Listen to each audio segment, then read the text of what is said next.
We're continuing this morning's reading with chapters 23 and 24 of Matthew. Chapter 23. Then Jesus said to the crowds and to his disciples, "The scribes and Pharisees sit on Moses' seat.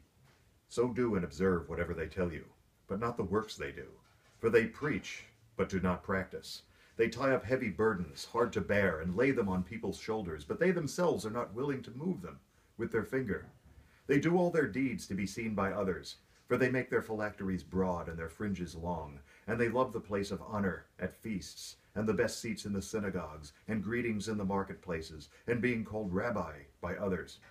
But you are not to be called rabbi, for you have one teacher, and you are all brothers. And call no man your father on earth, for you have one Father who is in heaven. Neither be called instructors, for you have one instructor, one Christ. The greatest among you shall be your servant. Whoever exalts himself will be humbled, and whoever humbles himself will be exalted. But woe to you, scribes and Pharisees, hypocrites! For you shut out the kingdom of heaven in people's faces. For you neither enter yourselves nor allow those who would enter to go in. Woe to you, scribes and Pharisees, hypocrites! For you travel across the sea and land to make a single proselyte, and when he becomes a proselyte, you make him twice as much a child of hell as yourselves. Woe to you, blind guides, who say, if anyone swears by the temple, it is nothing. But if anyone swears by the gold of the temple, he is bound by his oath. You blind fools, for which is greater, the gold or the temple that has made the gold sacred? And you say, if anyone swears by the altar, it is nothing. But if anyone swears by the gift that is on the altar, he is bound by his oath. You blind men, for which is greater, the gift on the altar or the altar that makes the gifts sacred? For whoever swears by the altar swears by it and by everything on it.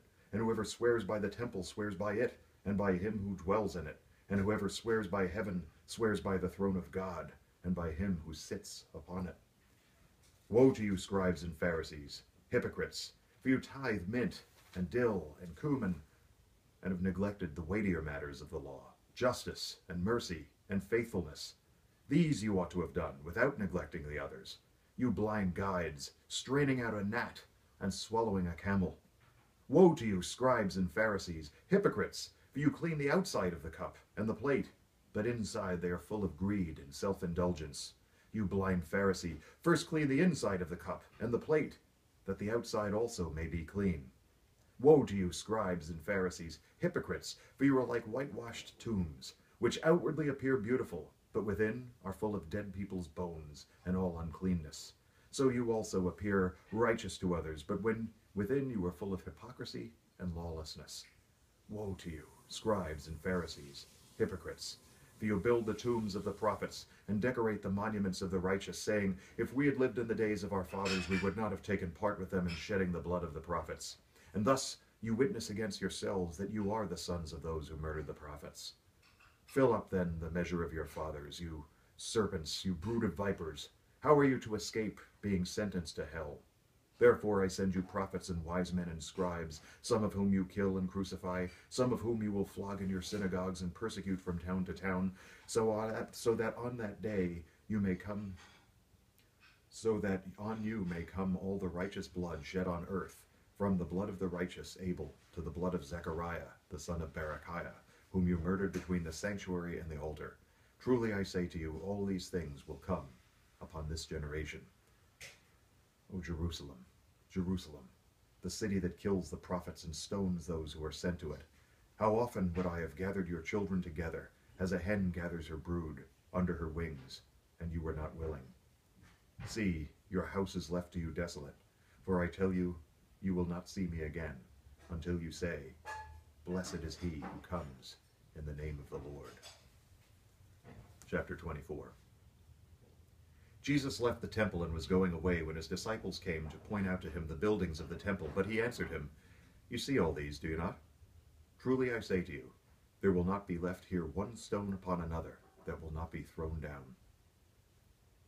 As he sat on the Mount of Olives, the disciples came to him privately, saying, tell us when all these things will be, and what will be the sign of your coming and of the end of the age? Jesus answered them, see that no one leads you astray. For many will come in my name, saying, I am the Christ, and they will lead many astray. And you will hear of wars and rumors of wars. See that you are not alarmed, for this must take place, but the end is not yet. For nation will rise against nation, and kingdom against kingdom, and there will be famines and earthquakes in various places. All these are but the beginning of the birth pangs. Then they will deliver you up to tribulation and put you to death, and you will be hated by all nations for my name's sake. And then many will fall away and betray one another and hate one another, and many false prophets will arise and lead many astray. And because lawlessness will be increased, the love of many will grow cold. But the one who endures to the end will be saved. And this gospel of the kingdom will be proclaimed throughout the whole world as a testimony to all nations, and then the end will come. So when you see the abomination of desolation spoken of by the prophet Daniel standing in the holy place, let the reader understand. Then let those who are in Judea flee to the mountains. Let the one who is on the housetop not